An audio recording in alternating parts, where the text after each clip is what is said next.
अस्सलामुअलैकुम प्यारे दोस्तों, आज की इस वीडियो में हम आपको एक ऐसी कहानी बताने जा रहे हैं कि एक औरत ने 4 आदमियों से शादी कर ली।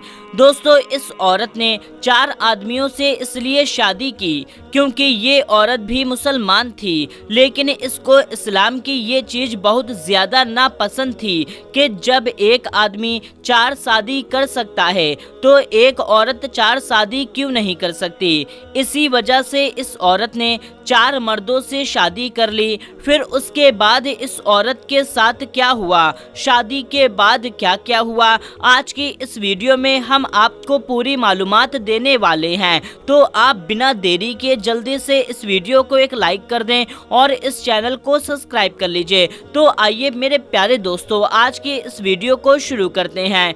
मेरे प्यारे दोस्तों, एक शहर में एक औरत रहा करती थी क्योंकि वो मुसलमान थी, लेकिन उसे इस्लाम की इस चीज़ से बहुत ज़्यादा नापसंद थी कि जब एक आदमी 4 शादी कर सकता है तो एक औरत 4 शादी क्यों नहीं कर सकती, 4 मर्दों के साथ एक साथ क्यों नहीं रह सकती।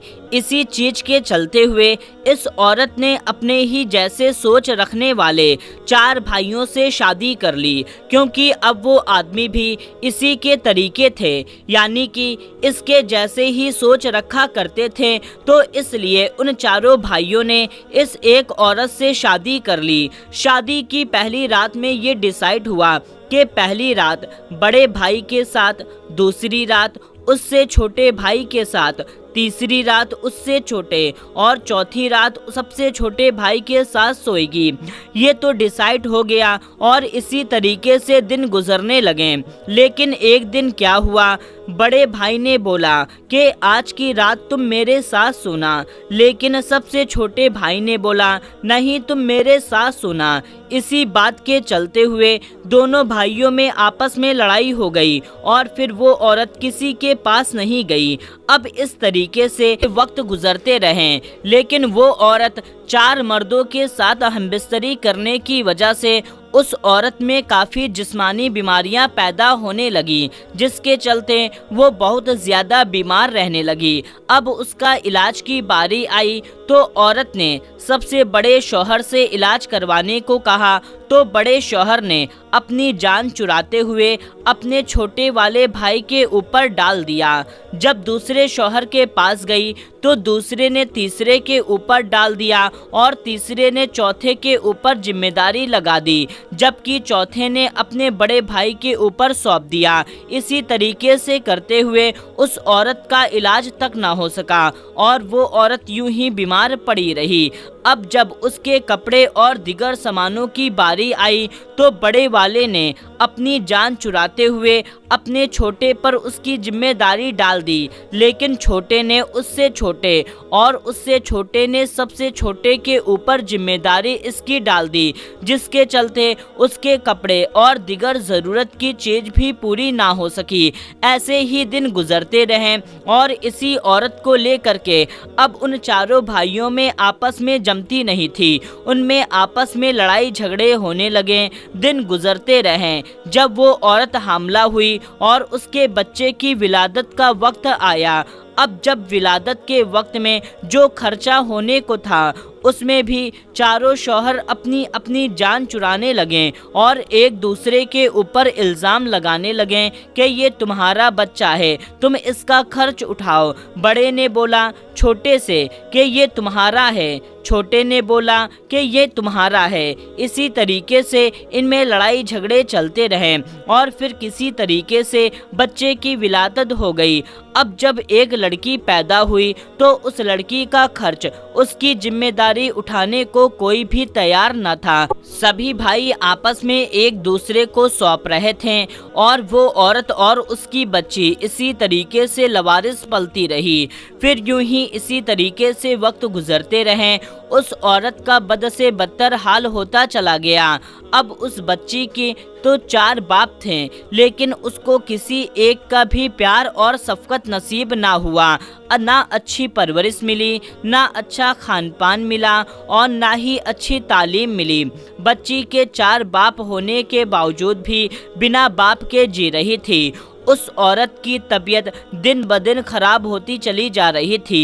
एक बार फिर से वो औरत हामिला हुई और दूसरी बार फिर से बच्चे की विलादत का वक्त आया और साथ ही साथ ये मसला भी आ गया कि उसका खर्च कौन उठाएगा, उसकी विलादत का खर्च कौन उठाएगा और उसका असली बाप कौन है। फिर से चारों भाइयों में लड़ाई झगड़ा होना शुरू हो गया। फिर कैसे भी करके बच्चे की विलादत हुई। फिर एक लड़की पैदा हुई जिसको देख करके कोई भी शौहर उस बच्ची को अपनाने को तैयार न था। चारों भाई एक दूसरे को सौंप रहे थे कि ये तुम्हारी बच्ची है, ये तुम्हारी बच्ची है। और अब ऐसे यूं ही वक्त गुजरते रहे। उन दोनों बच्चियों को ना ही किसी बाप का प्यार मिला, ना ही शफ़क़त मिली, ना ही अच्छा खान पान मिला, ना ही तालीम मिली और ना ही मोहब्बत मिली और ना ही परवरिश मिली। और इस औरत का हाल कुछ यूं हुआ कि कहने को तो इसके 4 शौहर थे, लेकिन इसे एक भी शौहर का प्यार नसीब ना हुआ। एक भी शौहर इसकी देखभाल नहीं करता था, कोई भी शौहर इसका ख्याल नहीं रखता था। आए दिन चारों भाइयों में लड़ाई झगड़े होते रहते थे कि इसका खर्च तुम उठाओ, कि इसका खर्च तुम उठाओ। एक वक्त ऐसा भी आया कि इस औरत के सबसे बड़े शौहर ने इस औरत को तलाक दे दिया। इसी तरीके से दूसरे, तीसरे और चौथे शौहर ने भी इसे तलाक दे दिया। अब ये औरत अपने दोनों बच्चियों को लेकर जाए भी तो कहाँ जाए। इसके चारों शौहर ने इसे जो तलाक दे दिया था, अब इस औरत के अकल पे जो पर्दे पड़े हुए थे वो हट गए। इस औरत की आंख खुल गई और ये जान गई और मान गई कि इस्लाम में एक औरत को एक ही शौहर क्यों दिया गया है। यानी कि इस्लाम में एक मर्द 4 औरतों से शादी कर सकता है, 4 औरतों को एक साथ रख सकता है, लेकिन एक औरत 4 मर्दों से शादी नहीं कर सकती। और इस औरत की आंख खुल गई। तो मेरे प्यारे दोस्तों, इस्लाम में जिस चीज़ के बारे में मना किया गया है उस चीज़ को करने में उसका अंजाम बुरा ही होता है, और जिस चीज़ को करने की इजाज़त मिली है उसको करने से उसका अंजाम कुछ भी बुरा नहीं होता। ज़्यादातर आजकल मॉडर्न औरतें ये सवाल बहुत ज़्यादा करती हुई पाई जाती हैं कि गैर धर्मों के लोग भी इस सवाल को बहुत ज़्यादा उठाते हैं कि मर्द को 4 शादी करने की इजाज़त क्यों है, जबकि एक औरत को 4 शादी करने की इजाज़त क्यों नहीं है।